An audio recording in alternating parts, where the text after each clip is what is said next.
So here we are for the final installment of our digital donut. You're looking at the final product. We've got our violator, our headline, our support copy. Our icons are placed on the donut. We've got a border around the outside. Um, so what we're going to do is turn off everything but the icons. So now we're looking at it. We have our background image at the bottom of our layers behind the donut. We've got our icons. And the first thing we're going to do is create our headline. So do T for the type tool, the North Donut,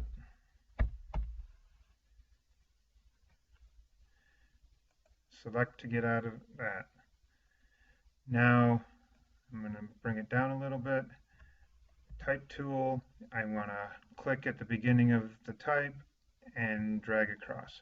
It's important that you do not create a type box when you do this. Just click the type tool and begin typing. Okay, so after I highlight my type, I click on the T on the hill, which is the warp text button, brings up the warp text dialog box, style. We're going to go to arc. You can experiment with different ones. For the sake of this purpose, I'm going to go with arc, and I can adjust that bend going up or down. I want to find something that has a nice curve to it. Doesn't have to be completely in line with the donut. That'd be pretty extreme. I'm going to hit OK. So there I've got that. I want to bring it down a little closer. Make sure your guides are on so you can keep things centered. Alright, so then right now I've got black type. It's flat. It doesn't do too much. I want to make a copy of that layer. So I'm going to drag the layer down to the new layer. So I've got a new North Donut copy. And I'm going to select the type once again and come down to the color picker, and I'm going to select a color that fits with my donut. So I'm going to actually sample the frosting, hit OK, and now I've got yellow type.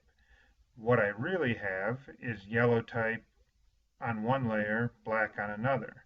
So I'm going to select that top layer, and I'm going to use the arrow keys and just move that yellow layer just up enough that we can, get the depth that we want. And there we go. I like that. So now we're going to create our supporting text on the bottom. Every morning is return nighttime. I'm going to make this one black.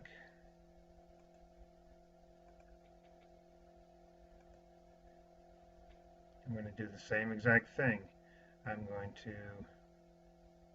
well, actually I'm not going to do that.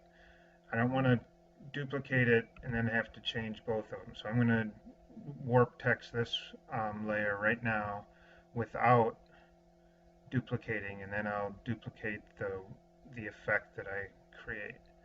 So warp text, go to arc. This time I'm going to take it down to 0, which is the neutral, but I'm going to push the vertical distortion, and I'm going to give it that Star Wars opening credits type effect. It feels like it's going back in perspective. Okay, click away.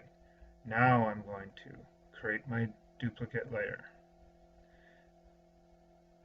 Go to my type tool, highlight it, color picker, sample my frosting again so I have the same color. There's my yellow. So this time I will move the black down instead of the yellow up. It really makes no difference whatsoever. Get some perspective. Okay, and then this is something else I'd like to show you. So I've got these two layers, and if I move them, like right now it's too close, so if I move it, I'm going to have to move them both. And that's kind of a pain, and if I like the alignment that I had, I'm going to want to keep that. I just worked on getting it, so why have to do it over and over? So what I'm going to do is hold Shift and select both of those layers, and at the bottom of the layers palette there's a little chain link, and that's going to link it.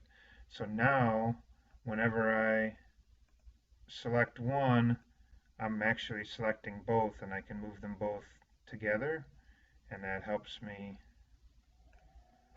keep everything in line, saves me some time, saves me some work.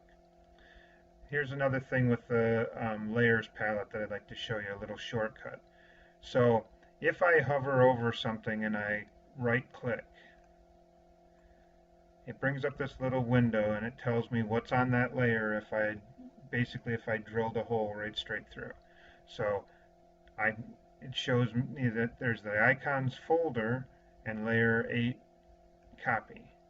So that automatically takes me there. I can move it around. This becomes really, really helpful when we start having, like you see here, many layers, and I don't have to go through clicking the eyeball to see which layer I'm looking for. I can quickly right click, find it, and move I guess I missed here. Right click, find it, and get my icon. Okay?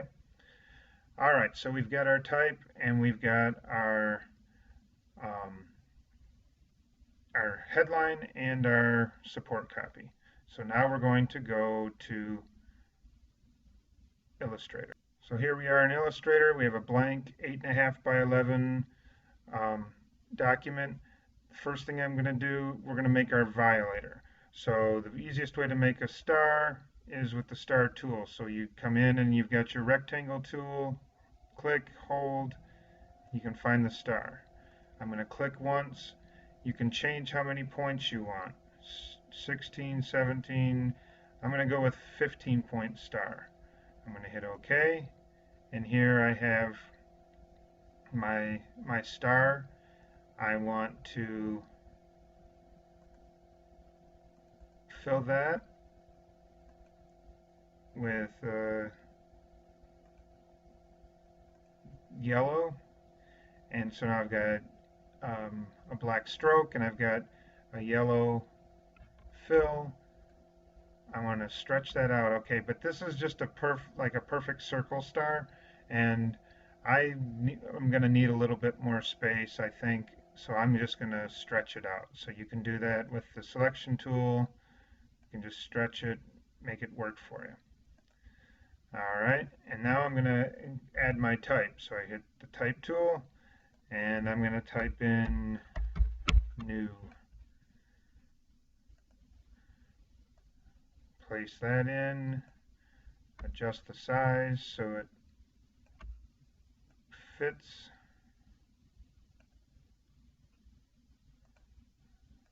I can adjust the star so it works better together, and I'm going to move that just a smidge to the right. There we go. Alright, so I'm going to select them both and Control G, so I'm going to group them. Grouping them means now if I click the star, I move them both together. They're linked together. So copy, and we'll move back over to Photoshop. Okay, we're back into Photoshop. We're going to go to the top of our layers, And I'm going to paste my violator in there, hit enter, Control T to transform,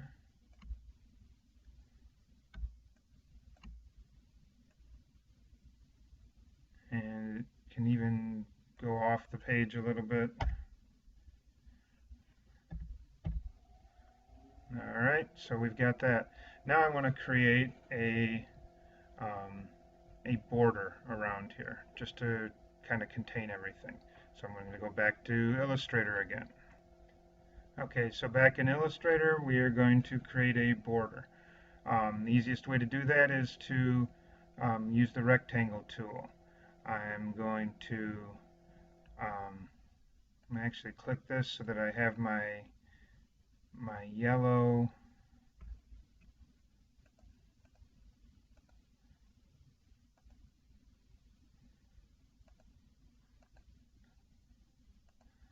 Alright, so there's my yellow that I want to use for my stroke. So I've got the rectangle tool. I'm going to drag that down, make it work. Border-wise, I'm kind of eyeballing it. That'll be good enough.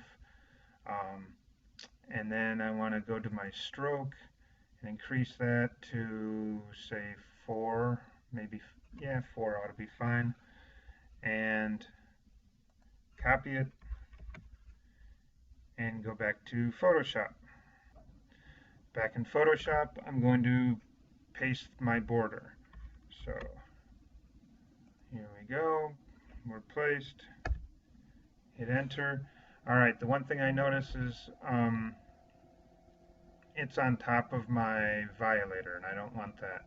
So I have to drag that down below the violator, and this time, instead of duplicating and moving, I'm going to just create a layer style on this.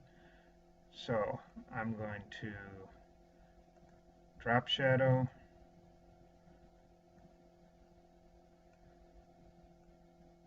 just give it a little bit so that it gives a little bit of depth, a little perspective, a little variety. Okay, looks good. And there we have our digital donut. We've got everything in there. We've got our headline, our support text, we have our violator. I have a border. The border is optional. We do need the violator, headline, and support text, though. Those are required, and we've got our icons, and we have our background image. So there you go. Thank you so much, and we'll can't wait to see your donuts.